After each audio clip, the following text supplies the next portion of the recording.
ಕೆಲವೊಮ್ಮೆ ಏನಾಗ್ತದೆ ಅಂದರೆ ಸರ್ಜರಿ ಮಾಡಿ ಅದರಲ್ಲಿ ತುಂಬ ಟ್ಯೂಮರ್ ಇನ್ನೂ ಸ್ವಲ್ಪ ಉಳಿದಿರ್ತದೆ. ಆಗ ಏನು ಮಾಡ್ತೇವೆ ಅಂದರೆ ಆ ಏರಿಯಾಕ್ಕೆ ನಾವು ರೇಡಿಯೇಷನ್ ಕೊಡ್ತೇವೆ. ರೇಡಿಯೇಷನ್ ಕೊಟ್ಟು ಆ ಜಾಗವನ್ನು ನಾವು ಸ್ಟಿರೈಲ್ ಮಾಡ್ತೇವೆ.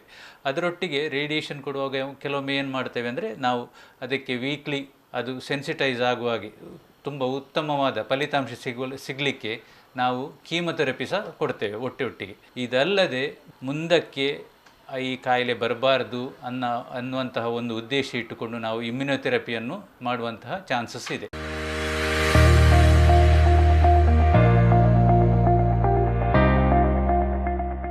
ಒಮ್ಮೆ ಈ ಮೂತ್ರಕೋಶದ ಸರ್ಜರಿ ಏನಾಗ್ತದೆ, ಅವರ ಶಸ್ತ್ರಚಿಕಿತ್ಸೆ ಆದ ನಂತರ ಆ ರೋಗಿಯ ಜೀವನ ಮಟ್ಟ ಮತ್ತು ಅವರ ಔಷಧದ ಬಗ್ಗೆ ಸ್ವಲ್ಪ ಮಾಹಿತಿ ಹೇಳ್ಬೋದು ಸರ್?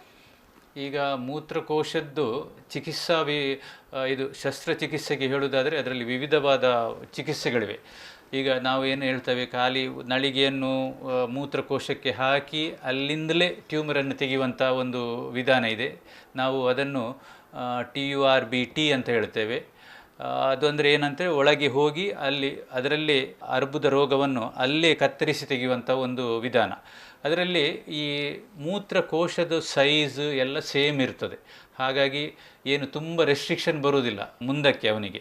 ಈಗ ಟ್ಯೂಮರ್ ಕಂಪ್ಲೀಟಾಗಿ ತೆಗೆದಿದ್ದರೆ ಮೂತ್ರಕೋಶದ ಕೆಪ್ಯಾಸಿಟಿ ಸೇಮ್ ಇರ್ತದೆ. ಅದರಿಂದಾಗಿ ಏನು ತುಂಬ ಅವನಿಗೆ ಪ್ರಾಬ್ಲಮ್ ಬರುವುದಿಲ್ಲ. ಹಾಗಾಗಿ ಅವ ನಾರ್ಮಲ್ ಆಗಿ ಜೀವನವನ್ನು ಮಾಡ್ಬೋದು. ಇನ್ನು ಏನಾಗ್ತದೆ ಅಂದರೆ ಕೆಲವೊಮ್ಮೆ ಏನಾಗ್ತದೆ ಅಂದರೆ ಸ್ವಲ್ಪ ಅದು ಡೀಪಾಗಿ ಹೋಗಿರುವಾಗ ಕೆಲವೊಮ್ಮೆ ಏನು ಮಾಡ್ತಾರೆ ಸರ್ಜನ್ಸ್, ಅದನ್ನು ಪಾರ್ಷಲ್ ಸಿಸ್ಟೆಕ್ಟಮಿ ಅಂತ ಮಾಡ್ತಾರೆ. ಒಂದು ಪೋರ್ಷನ್ ಆಫ್ ಬ್ಲ್ಯಾಡರನ್ನು ನಾವು ತೆಗಿತೇವೆ. ಆಗ ಏನಾಗ್ತದೆ, ಮೂತ್ರಕೋಶದ್ದು ಕೆಪ್ಯಾಸಿಟಿ ಸ್ವಲ್ಪ ಕಮ್ಮಿ ಆಗ್ತದೆ. ಆಗ ಏನಾಗ್ತದೆ ಅಂದರೆ ನಾವು ಮೂತ್ರ ಸ್ವಲ್ಪ ಫ್ರೀಕ್ವೆನ್ಸಿ ಸ್ವಲ್ಪ ಜಾಸ್ತಿ ಆಗ್ಬೋದು. ಯಾಕಂದರೆ ಅದು ಕಲೆಕ್ಟ್ ಮಾಡುವಂಥ ವಾಲ್ಯೂಮ್ ಕಮ್ಮಿ ಆದ ಕೂಡಲೇ ಏನಾಗ್ತದೆ, ಸ್ವಲ್ಪ ಮೂತ್ರ ಕಲೆಕ್ಟ್ ಆದ ಕೂಡಲೇ ನಮಗೆ ಮೂತ್ರ ಪಾಸ್ ಮಾಡಬೇಕಂತ ನಮಗೆ ಒಂದು ಅರ್ಜಿ ಬರ್ತದೆ. ಮತ್ತು ಟೋಟಲ್ ಸಿಸ್ಟೆಕ್ಟಮಿ ಅಂದರೆ ಇಡೀ ಬ್ಲ್ಯಾಡರನ್ನೇ ತೆಗೆಯುವಂಥದ್ದು. ಅದು ಇಡೀ ಬ್ಲ್ಯಾಡರನ್ನು ತೆಗೆದ್ರೆ ನಮಗೆ ಒಂದು 2-3 ಆಪ್ಷನ್ಸ್ ಸರ್ಜನ್ಸ್ ಕೊಡ್ತಾರೆ. ಒಂದು ಏನಂದರೆ, ಒಂದು ಇಂಟೆಸ್ಟೈನ್ ಪೀಸನ್ನು ಎಲ್ಲ ಒಟ್ಟು ಮಾಡಿ ಒಂದು ಆರ್ಟಿಫಿಷಿಯಲ್ ಬ್ಲ್ಯಾಡರ್ ಉಂಟು ಮಾಡ್ತಾರೆ ಅವರು. ಅದರಲ್ಲಿ ಮೂತ್ರ ಕಲೆಕ್ಟ್ ಆಗುವ ಹಾಗೆ ಮಾಡ್ತಾರೆ. ಅದು ಒಂದು ವಿಧಾನ.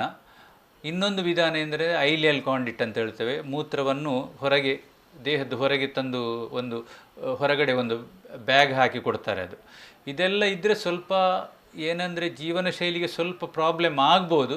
ಆದರೆ ನಾರ್ಮಲ್ ಆಗಿ ಅವರು ಜೀವನ ಮಾಡೋದ್ರಲ್ಲಿ, ಅವರ ದಿನನಿತ್ಯದ ಕೆಲಸ ಮಾಡೋದ್ರಲ್ಲಿ, ಅವರ ಏನೊಂದು ಜಾಬ್ ಮಾಡ್ತಾರೆ ಅದನ್ನು ಮುಂದುವರಿಸುವುದರಲ್ಲಿ ಏನು ಅವರಿಗೆ ತುಂಬ ತೊಂದರೆಗಳು ಉಂಟಾಗುವುದಿಲ್ಲ. ಮದ್ದಿನ ಬಗ್ಗೆ ಹೇಳುವುದಾದರೆ, ಅವರಿಗೆ ಫ್ಯೂಚರಲ್ಲಿ ಮೆಡಿಸಿನ್ ತೆಗೊಳ್ಳುವಾಗ ಡಾಕ್ಟ್ರನ್ನು ಕನ್ಸಲ್ಟ್ ಮಾಡಿ ತೆಕ್ಕೊಂಡ್ರೆ ಒಳ್ಳೆಯದು. ಯಾಕೆಂದರೆ ಪೇಯ್ನ್ ಕಿಲ್ಲರ್ ಇದೆಲ್ಲ ತೆಗೊಳ್ಳುವಾಗ ಸ್ವಲ್ಪ ನಾವು ಡಾಕ್ಟ್ರ್ ಹತ್ರ ಕೇಳಿ ತೆಕ್ಕೊಂಡ್ರೆ ಬಹಳ ಉತ್ತಮ. ಇಲ್ಲದಿದ್ದರೆ ಏನಾದರೆ ಮುಂದೆ ದುಷ್ಪರಿಣಾಮಗಳು ಬೀಳುವಂಥ ಚಾನ್ಸಸ್ ಇದೆ.